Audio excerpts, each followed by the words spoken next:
Bom dia, galera. Tudo bem com vocês? Vamos dar início à nossa aula de hoje, dando sequência da semana passada. Vamos lá. Hoje vamos falar sobre os fenícios, hebreus e persas. Começamos a introduzir eles semana passada. Hoje vamos dar um âmbito mais amplo sobre esses três povos que foram de suma importância para a nossa existência. Os fenícios, eles ficavam localizados na porção norte da Palestina, onde hoje se encontra o Líbano. Os povos originários dessa civilização são os semitas, que saindo do litoral norte do Mar Vermelho, fixaram-se na Palestina, realizando o cultivo de cereais, videiras e oliveiras. Além da agricultura, a pesca e o artesanato também eram outras atividades por eles desenvolvidas.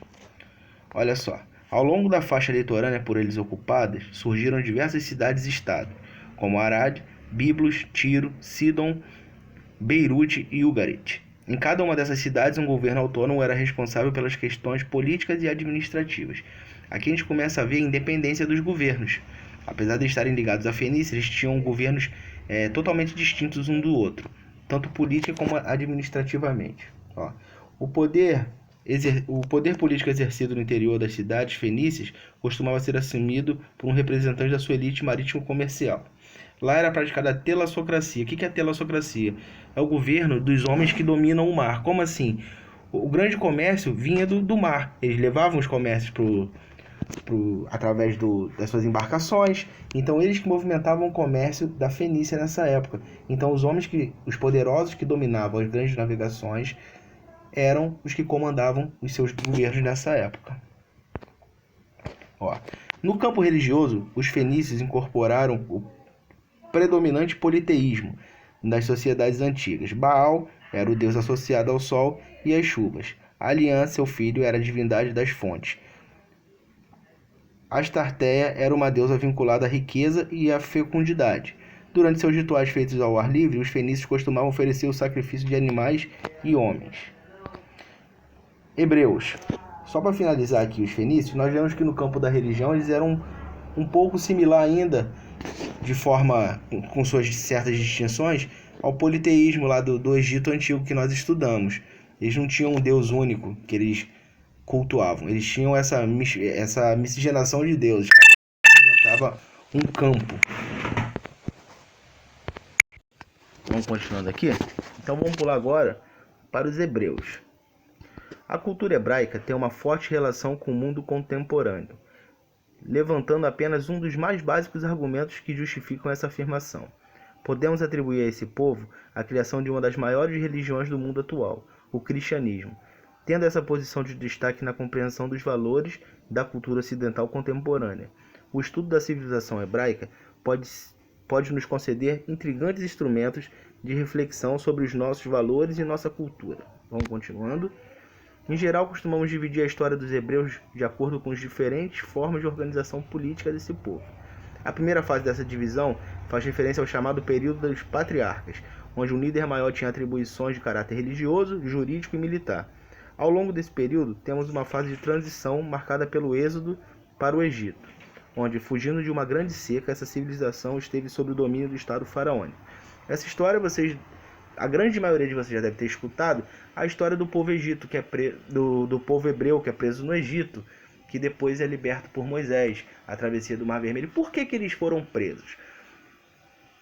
Quando eles estavam na terra deles, aconteceu uma grande seca. Eles precisavam buscar um novo lugar para praticar sua agricultura, praticar a sua pecuária, e com isso eles foram procurando um novo local. Chegaram até o Egito. Chegando lá, o Egito já tinha uma sociedade formada e tinha as grandes construções feitas.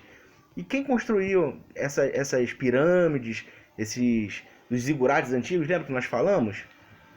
As construções eram feitas por presos políticos que eram escravizados, presos através de combates, presos através de dívidas, e eles eram mantidos escravizados e usados nessas grandes construções. Então, durante grande parte de tempo da vida desse povo, eles foram mantidos em cativeiro no Egito, presos, sendo escravizados. A religião é o judaísmo. É o nome da religião desse povo. Os hebreus eram monoteístas. Já começamos a ver agora o culto a um Deus único. Aqui, cultuavam Javé. A sua religião estava baseada nos 10 mandamentos escritos por Deus nas tábuas da lei entregues a Moisés no Monte Sinai. Também outra história que muitos de vocês já devem ter escutado, os 10 Mandamentos, feito por Moisés, que ele escreveu e disseminou por toda a nossa sociedade. Até os dias de hoje nós ainda temos esse conhecimento dos 10 Mandamentos. A sociedade como era dividida. A governação do povo hebreu passou por 3 períodos: patriarcas, que nós falamos anteriormente, seguidamente juízes e finalmente reis. Patriarcas foram os mais importantes aqui citados: Abraão, Isaque e Jacó. Juízes: Sansão, Otoniel, Gideão e Samuel. E reis: Saul, Davi e Salomão.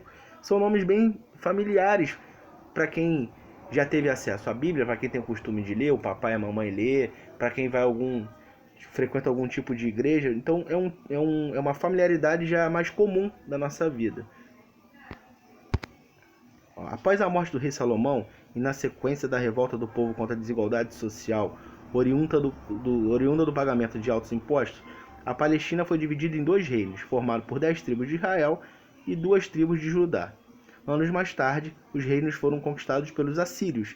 Vocês lembram que na aula passada nós falamos muito sobre os assírios, que era um povo altamente violento, militarizado, que eles tomavam tudo na base da força, e como eles eram mais organizados militarmente, eles sempre conseguiam seu objetivo. Pelos assírios e pelos babilônios, respectivamente. Data dessa altura, o cativeiro da Babilônia. Séculos depois, Jerusalém é destruída e os judeus são obrigados a dispersarem-se, a conhecida diáspora judaica. Diáspora é quando um povo ele esvazia o seu lugar, migrando para outro por alguns motivos. O principal motivo das grandes diásporas, vocês vão escutar isso durante todo o segmento de vocês, são as grandes guerras, os grandes extermínios de sociedade. Então essa diáspora foi a primeira diáspora, a primeira dispersão do povo hebreu. Agora nós vamos falar sobre os persas.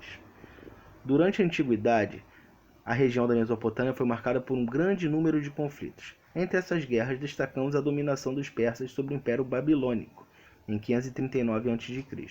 Sob a liderança do rei Ciro, os exércitos persas empreenderam a formação de um grande estado centralizado, que dominou toda a região mesopotâmica. Depois de unificar a população, os persas inicialmente ampliaram as fronteiras. A gente está começando a ver um povo querer expandir os seus territórios. A estabilidade das conquistas de Ciro foi possível mediante uma política de respeito aos costumes das populações conquistadas. Cambises, filho e sucessor de Ciro, deu continuidade ao processo de ampliação dos territórios persas. Em 525 a.C., conquistou o Egito, na Batalha de Peleusa, e anexou os territórios da Líbia. A prematura morte de Cambises no ano de 522 a.C. deixou o trono persa sem nenhum herdeiro direto. Nós vemos que num período curto ele dominou grandes territórios e foi fazendo a partir dessas conquistas, estabilizando cada vez mais a sua economia, estabelecendo cada vez mais uma cultura única dos persas e cada vez mais militarizando o seu povo. Depois de ser realizada uma reunião entre os principais chefes das grandes famílias persas, Dário I foi eleito o novo imperador persa. Em seu governo foram observadas diversas reformas políticas que fortaleceram a autoridade do imperador. Só dando uma pausa aqui na leitura, gente, a gente começa a ver que ele já pegou um governo que já era organizado, que já estava se expandindo e aprimorou ainda mais as técnicas administrativas.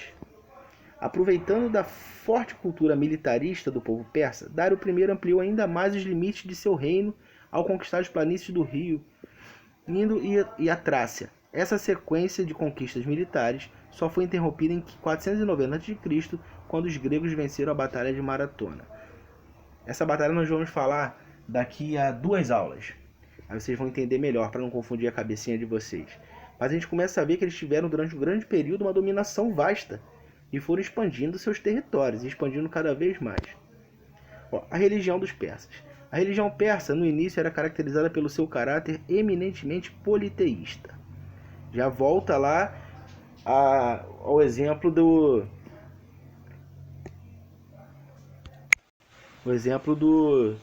fenícios. Eles já deixam de ser novamente monoteístas, assim como os hebreus, e passam a ser politeístas. No entanto, entre os séculos 7 e 6 a.C., o profeta Zoroastro empreendeu uma nova concepção religiosa entre os persas. O pensamento religioso de Zoroastro negava as percepções ritualísticas encontradas nas demais crenças dos povos mesopotâmicos. Ao invés disso, acreditava que o posicionamento religioso do indivíduo consistia na escolha entre o bem e o mal. Aqui a gente começa a ver uma coisa que até os dias de hoje nós perduramos. Independente de religião, gente, nós acreditamos num lado bom e num lado mal. Na figura aqui contemporânea, nós acreditamos em Deus e no diabo, na figura do diabo como representante do mal, na figura de Deus representando o bem. Então eles tinham uma nomenclatura diferente, mas um pensamento já muito mais baseado no que nós temos hoje nos dias atuais. Esse caráter dualista do zoroatrismo pode ser melhor compreendido no Zend-Avesta, o livro sagrado dos seguidores de Zoroastro. Segundo essa obra, Ahura Mazda era a divindade representativa do bem e da sabedoria. Além dele havia o deus Ahriman, representando o poder das trevas, sem contar com um grande número de seguidores.